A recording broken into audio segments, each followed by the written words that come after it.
الحمد لله رب العالمين والصلاة والسلام على سید الانبیاء والمرسلین اما بعد۔ آج باب نمبر 7 ہے اور یہاں پر حائضہ کا خانہ کعبہ کے طواف اور مناسک حج کے حوالے سے اس کے اوپر بات ہے۔ باب تقضی الحائض المناسک كلها الا الطواف بالبیت۔ حائضہ عورت حج کے سارے کام کرے گی سوائے بیت اللہ کے طواف کے۔ وقال ابراہیم نخعی فرماتے ہیں لا بأس ان تقرأ الآیہ کہ وہ قرآن کی آیت اگر پڑھ لے تو اس میں کوئی حرج نہیں۔ ولم یرا ابن عباس بالقراءة للجنب بأسا۔ حضرت ابن عباس جو ہیں وہ جنبی کے لیے بھی اس بات میں کوئی حرج نہیں سمجھتے کہ وہ قرآن کی تلاوت کر لے، یعنی زبان سے۔ وكان النبي صلی اللہ علیہ وسلم يذكر اللہ على كل احیانه۔ نبی صلی اللہ علیہ وسلم بھی ہر حال میں اللہ کا ذکر کرتے تھے۔ وقالت ام عطیہ رضی اللہ عنہ فرماتی ہیں كنا نؤمر ان يخرج الحیض کہ جو حیض والی عورتیں ہیں وہ بھی نکلیں عید کے دنوں میں، عید کے دن میں۔ فَيُكَبِّرْنَ بِتَكْبِيرِهِمْ وَيَدْعُونَ، اور وہ بھی ان کے ساتھ تکبیرات پڑھتی تھیں اور وہ دعائیں بھی کرتی تھیں۔ وقال ابن عباس فرماتے ہیں اخبرنی ابو سفیان، مجھے ابو سفیان نے یہ خبر دی ان ہرقل دعا بکتاب النبی صلی اللہ علیہ وسلم کہ ہرقل جو بادشاہ تھے اس نے نبی صلی اللہ علیہ وسلم کی لکھے ہوئے جو خط تھا اس کو منگوایا، فقرأہ اور اس کو پڑھا، فإذا فیہ تو اس میں یہ لکھا تھا بسم اللہ الرحمن الرحیم یا اہل الکتاب تعالوا الی کلمہ، قرآن کی آیات لکھی تھی اس کے اندر، تو ایک کافر نے بھی اس کو پڑھا۔ وقال عطا عن جابر، عطا کہتے ہیں کہ جابر سے بیان کرتے ہیں حاضت عائشۃ فنسكت المناسك كلها غير الطواف بالبيت ولا تصلي، کہ عائشہ رضی اللہ تعالی عنہ کو حج کے اندر حیض آیا تو انہوں نے بیت اللہ کے طواف کے علاوہ باقی سارے حج کے جو مناسک ہیں، حج کے جو کام ہیں وہ پورے کیے۔ غیر الطواف بالبیت ولا تصلی، ہاں البتہ طواف نہیں کیا اور وہ نماز نہیں پڑھتی تھی۔ وقال الحکم، حکم کہتے ہیں انی لاذبح وانا جنوب، میں جانور کو ذبح کرتا ہوں جبکہ میں جنبی ہوتا ہوں۔ وقال اللہ عز وجل، اور اللہ نے یہ فرمایا ہے ولا تأکلوا مما لم یذکر اسم اللہ علیہ، تم اس ذبیحے کو نہ کھاؤ جب تک اس پہ اللہ کا نام نہ لیا گیا ہو۔ مطلب یہ کہ وہ جانور ذبح کرتے ہوئے اللہ کا نام لیتے تھے جبکہ وہ جنبی حالت میں ہوتے تھے۔ اس باب سے جو امام بخاری نے نقل کیا ہے اس کے اندر ان کا جو موقف ہے وہ یہ ہے کہ حائضہ عورت جو ہے وہ قرآن پڑھ سکتی ہے، کیونکہ نبی صلی اللہ علیہ وسلم نے حج طواف کے علاوہ سب عمل کرنے کی اجازت دی ہے، اس لیے اسے اجازت ہے کہ وہ قرآن بھی پڑھ سکتی ہے۔ تو کیونکہ آپ نے باقی چیزوں سے منع نہیں کیا اور حج تو میں تو ساری عبادات ہی ہیں، تو اس لیے اس سے انہوں نے استدلال کیا اور یہ حدیث لے کر کے آئے ہیں جس کی راویہ اما عائشہ ہیں، فرماتی ہیں خرجنا مع رسول اللہ صلی اللہ علیہ وسلم لا نذکر الا الحج، کہ ہم رسول اللہ صلی اللہ علیہ وسلم کے ساتھ اس طرح سے نکلے کہ ہم حج کے علاوہ کسی چیز کا ذکر نہیں کر رہے تھے، یعنی حج کا ہمیں ہمارا ارادہ تھا۔ فلما جئنا صریفا طامست، جب آپ صرف پر پہنچے تو مجھے جو ہے وہ حیض آ گیا۔ فدخل علی النبی صلی اللہ علیہ وسلم وانا ابکی، حضور میرے پاس آئے جبکہ میں رو رہی تھی۔ فقال ما یبکی کی، آپ نے کہا تمہیں کیا بات رلا رہی ہے؟ وقلت تو اما عائشہ فرماتی ہے میں نے کہا لوددت واللہ انی لم احج العام، اے کاش کہ میں نے اس سال حج کا ارادہ ہی نہ کیا ہوتا۔ قال لعلک نفستی، آپ نے فرمایا شاید تمہیں حیض آ گیا۔ قلت نعم، اما عائشہ کہتی ہیں میں نے کہا ہاں۔ قال، آپ نے فرمایا فإن ذلك شيء كتبه الله على بنات آدم، یہ تو وہ چیز ہے جو اللہ نے آدم کی بیٹیوں پہ لکھ دی ہے۔ ففعلی ما يفعل الحاج، تو وہ سارے کام کرو جو حاجی کرتے ہیں۔ ٹھیک ہے، اب یہاں سے امام بخاری دلیل نکال رہے ہیں۔ اب حاجی تو سارے کام کرتے ہیں، تلاوت بھی کرتے ہیں، ٹھیک ہے، حاجی ذکر بھی کرتے ہیں، دعائیں بھی پڑھتے ہیں، سارے کام کرتے ہیں۔ غیر اللہ تطوفی بالبیت، ہاں بیت اللہ کا تم طواف نہ کرنا، حتی تطہری، یہاں تک کہ تم پاک ہو جاؤ۔ تو اس حوالے سے علماء میں اختلاف ہے۔ جمہور علماء امت کے جو ہیں وہ یہ کہتے ہیں کہ ایسی حالت کے اندر خاص طور پر جنبی کے لیے قرآن پڑھنا صحیح نہیں ہے، ٹھیک ہے، کیونکہ جنبی جو ہے وہ فوری فوری نہا سکتا ہے، فوری فوری نہا لے اور اس حالت سے باہر نکل آئے۔ البتہ حائضہ عورت جو ہے وہ زبانی اگر پڑھ لیتی ہے کچھ تو وہ صحیح ہے، اور بعض علماء کہتے ہیں کہ وہ کپڑے سے پکڑ کر اگر پڑھ لے، دیکھ کر پڑھ لے تو بھی ٹھیک ہے، البتہ مس نہ کرے، چھوئے نہ اپنے ہاتھ کو، ٹھیک ہے۔ تو امام بخاری کا البتہ جو موقف لگ رہا ہے یہاں پر وہ یہ ہے کہ حائضہ عورت ہر حوالے ہر طرح سے یعنی بغیر چھوئے بھی قرآن کو پڑھ سکتی ہے۔ کوئی خاص اس کے اندر امام بخاری نے قید نہیں لگائی۔ البتہ اگر ان کے پچھلے ابواب کے ساتھ ملا کے دیکھیں تو اس سے یہ معلوم ہوتا ہے کہ وہ بھی شاید کپڑے کے ذریعے پکڑنے کے ہی قائل ہیں، ٹھیک ہے، کیونکہ ایک عالم کی ایک جگہ پر ایک بات سے ہم نتیجہ نہیں نکال سکتے، اس کی ساری باتوں کو جمع کرنا ہوتا ہے۔ تو یہ جو ہے، اور اسی طرح سے جو صفا اور مروہ کے درمیان سعی ہے اس کے اندر بھی اختلاف ہے، ٹھیک ہے۔ جمہور علماء کے نزدیک اس کے اندر بھی طہارت جو ہے وہ ضروری ہے، طہارت ہونی چاہیے۔ البتہ بعض علماء نبی صلی اللہ علیہ وسلم کے اس فرمان سے دلیل نکالتے ہیں کہ آپ نے اما عائشہ کو کہا ہے کہ صرف طواف نہیں کرنا، باقی سارے کام کرو جو حاجی کرتے ہیں، تو وہ کہتے ہیں کہ عورت کے لیے صفا مروہ کی سعی بھی درست ہوگی، ٹھیک ہے، بعض علماء نے یہ رائے دی ہے۔ تو بہتر یہ ہے کہ جو جمہور کا موقف ہے اس کو اپنایا جائے، ٹھیک ہے، جمہور کے موقف کو اپنایا جائے۔ البتہ جہاں کہیں مجبوری ہو، جیسے خاص کر کے علماء کہتے ہیں کہ آم، آم، علماء کہتے ہیں کہ جو انسان کا وضو ٹوٹ جاتا ہے صفا مروہ کے درمیان، تو اگر وہ مجبور ہے، بار بار نہیں جا سکتا، بیمار ہے، ٹھیک ہے، یا اس کے لیے تکلیف ہے، رش ہے، کہاں نکل کے وہاں جائے، وضو کر کے آئے، تو وہ جو ہے وہ کر سکتا ہے۔ شیخ ابن باز رحمہ اللہ کا یہ فتویٰ، اور بھی کچھ علماء کے فتاوی ہیں کہ وہ سعی کر سکتا ہے، کیونکہ اور دلیل یہی حدیث ہے کہ نبی علیہ السلام نے حضرت عائشہ کو اجازت دی کہ وہ سارے کام کر لے سوائے طواف کے۔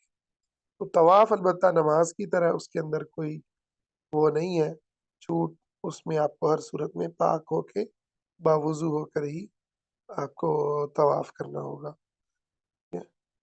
تو یہ اس باب کا جو ہے وہ خلاصہ ہے۔ اس میں کچھ چیزوں کو میں نے پہلے بھی اشارہ کیا تھا، ماں عائشہ کا رونا اور نبی علیہ السلام کا ان کے رونے پر ان سے سوال کرنا اور انہیں روکنا نہ کہ مت رو، نہ شکری ہو، کیسی تم عورت ہو، ٹھیک ہے، نبی کی بیوی ہو کے رو رہی ہو، ایسی کوئی بات آپ نے نہیں کی، کیونکہ آپ عورتوں کے مزاج کو سمجھتے تھے، اور چھوٹی چھوٹی باتوں پر خواتین کو رونا آ جاتا ہے، یہ تو رونے کے اوپر جو ہے نہ ایسا ریئیکٹ کرنا چاہیے کہ بندہ خود گھبرا جائے بہت زیادہ، اور نہ اگلے بندے کو جو ہے بالکل شٹ اپ کال دے دینی چاہیے بلکہ اس کو ایک نارمل طور پر لینا چاہیے، اور جو مسئلہ ہو اس مسئلے کو البتہ آپ ضرور ایڈریس کریں، جس وجہ سے وہ پریشان ہے اس کی پریشانی میں ضرور آپ اس کو اچھی بات کہیں۔ تو یہ بھی سمجھ میں اس حدیث سے آتا ہے، اور اس میں اسلام کی جو آسانی ہے، دین اسلام کی جو رحمت ہے، وہ بھی سمجھ میں آتی ہے۔ اللہ تعالیٰ نے اس دین کو کتنا آسان بنایا ہے اور کتنا رحمت والا بنایا ہے، اس میں سختیاں نہیں ہیں۔ اس سے اگلے باب پر آتے ہیں، باب الاستحابہ، استحاضہ جو ہے اس کا بیان۔ تو استحاضہ حیض کے خون سے الگ خون ہوتا ہے، کہ علماء کہتے ہیں کہ یہ حالت صحت میں جو ہے قاعدے کے مطابق رحم کی گہرائی سے آتا ہے، نہیں، جو رحم کی گہرائی سے آتا ہے اسے حیض کہتے ہیں، اور جو خون غیر وقت میں جو ایک رگ ہے اس رگ سے جاری ہوتا ہے اور جو رحم کے بالکل آغاز میں ہوتا ہے تو اسے استحاضہ کا خون کہتے ہیں۔ تو حیض اور استحاضہ میں فرق یہ ہے کہ حیض جو ہے وہ رحم کی گہرائی سے آتا ہے، اور ایک روٹین اور ایک ترتیب سے آتا ہے، جو بھی خواتین کی، جس عورت کی جو بھی ترتیب ہے، جبکہ استحاضہ کا خون جو ہے وہ ریڈش ہوتا ہے، بلیکش نہیں ہوتا، ٹھیک ہے، اور وہ ایک رگ کا خون ہوتا ہے جو بالکل رحم کے آغاز میں ہی سے آتا ہے۔ تو ان دونوں کے درمیان فرق یہ ہے کہ استحاضہ سے جو ہے وہ نمازوں کو چھوڑنا اور یہ ساری چیزیں جو ہے وہ ہو جائیں گی، واجب ہو جائیں گی، ناپاکی آ جائے گی، جبکہ استحاضہ سے عورت جو ہے ناپاک نہیں ہوتی، اسے نماز ادا کرنے کی اجازت ہے، اور البتہ وہ خون کو دھوئے گی اور جو ہے نماز ادا کرے گی۔ تو اس کی تفصیل انشاءاللہ ابھی ہم آگے ذکر کرتے ہیں۔ حضرت عائشہ رضی اللہ عنہا سے روایت ہے، انہوں نے فرمایا کہ فاطمہ بنت ابی حبیش جو ہیں وہ رسول اللہ صلی اللہ علیہ وسلم کے پاس آئیں اور انہوں نے عرض کیا، یا رسول اللہ انی لا اطہر، اے اللہ کے رسول مجھے پاکی حاصل نہیں ہوتی، مطلب میرا خون چلتا ہی رہتا ہے، افادع الصلاۃ، کیا میں نماز چھوڑ دوں؟ فقال رسول اللہ، تو رسول اللہ صلی اللہ علیہ وسلم نے فرمایا، انما ذالک عرق ولیس بالحیضہ، یہ تو ایک رگ کا خون ہے، حیض نہیں ہے۔ فَإِذَا أَقْبَلْتِ الْحَيْضَ فَاتْرُكِ الصَّلَاةَ، تو جب تمہارا حیض آئے تو تم نماز چھوڑ دو۔ فَإِذَا ذَهَبَ قَدْرُهَا، اور جب وہ حیض کے دن گزر جائیں، ٹھیک ہے، جو تمہاری روٹین کے دن ہیں وہ گزر جائیں، فَاغْسِلِي عَنْكَ الدَّمَ وَصَلِّي، تو پھر خود سے خون کو دھو لو، یعنی غسل کر لو اور نماز کو ادا کرو، غسل کر کے حیض کے خون سے پاک ہو کے پھر تم نماز ادا کرو، اور اس کے اندر جو ہے وہ البتہ وضو کیا جائے گا، ٹھیک ہے، وضو کیا جائے گا ہر نماز سے پہلے، لیکن جو ہے غسل نہیں کیا جائے گا، غسل حیض کے بعد بس ایک دفعہ کرنا ہے، تو اس کے بعد جو ہے، اچھا یہ بڑے مشکل مسائل میں سے ہے، کیونکہ خواتین جو ہے نا ان کو پتہ نہیں چلتا کہ حیض ہے یا استحاضہ ہے، ٹھیک ہے، بعض اوقات کلر بھی لگ رہا ہوتا ہے کہ سیم ہے، بعض اوقات جو ہے وہ اسمیل، کلر، ہر چیز وہ سمجھ نہیں آ رہی ہوتی۔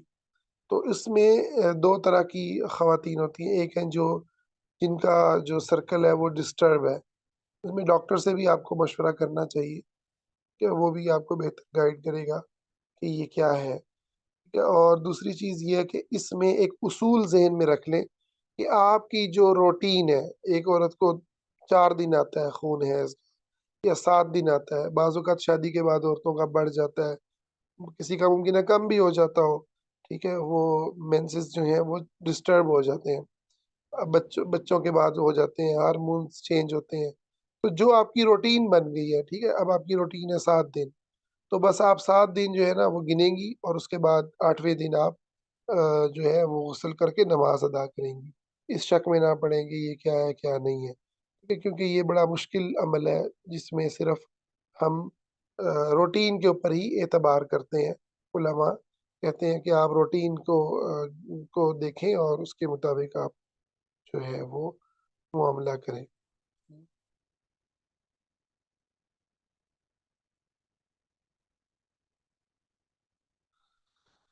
اچھا،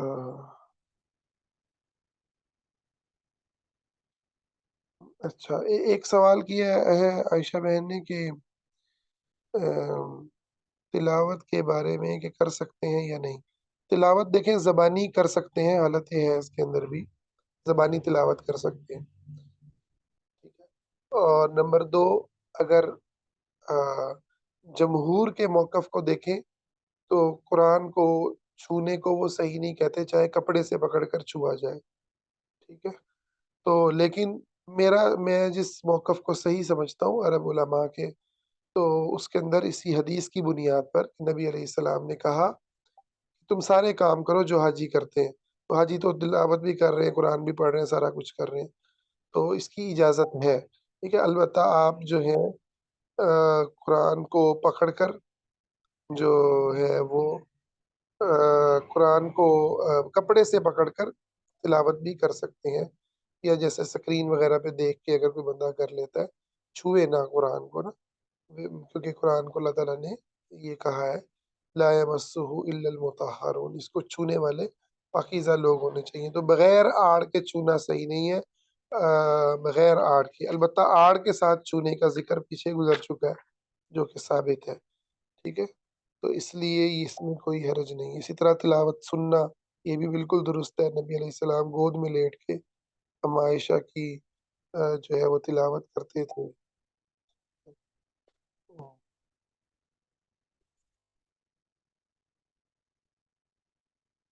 اچھا جی، اچھا تو اچھا جی،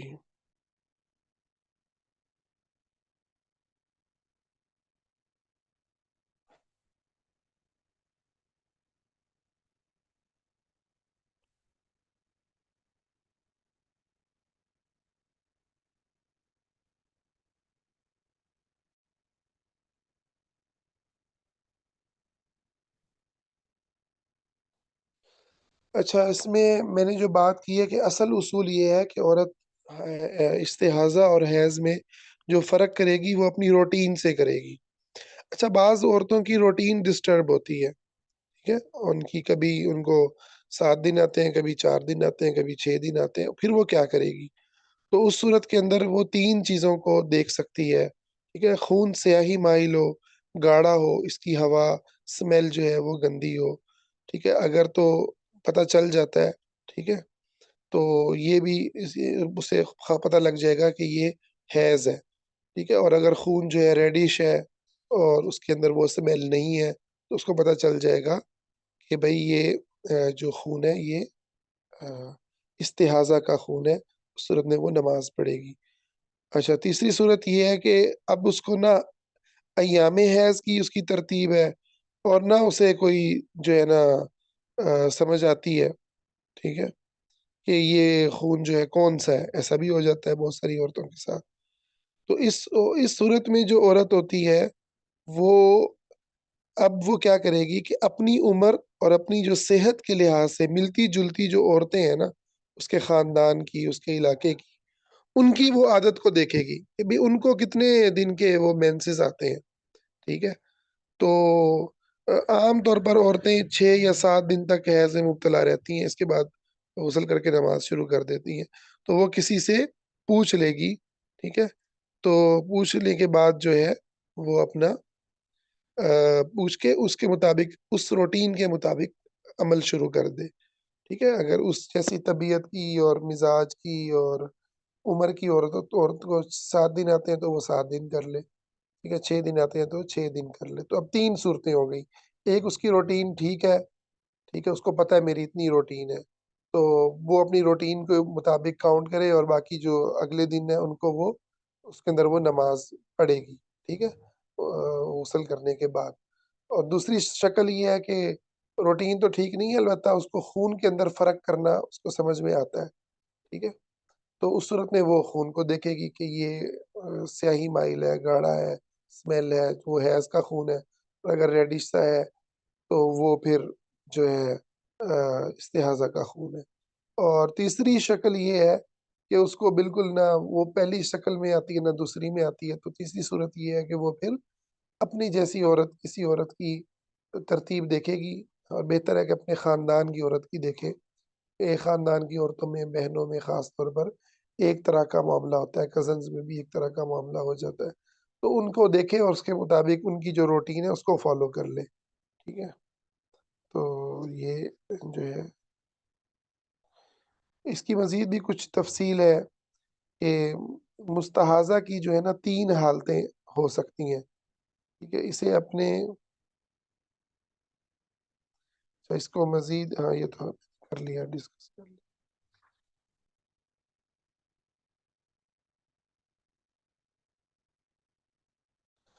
تو اسی پر اکتفا کرتے ہیں انشاءاللہ۔ تو اگلا باب جو ہے حیض کے خون کو دھونا ہے، انشاءاللہ اس کو کل ہم پڑھتے ہیں۔ السلام علیکم۔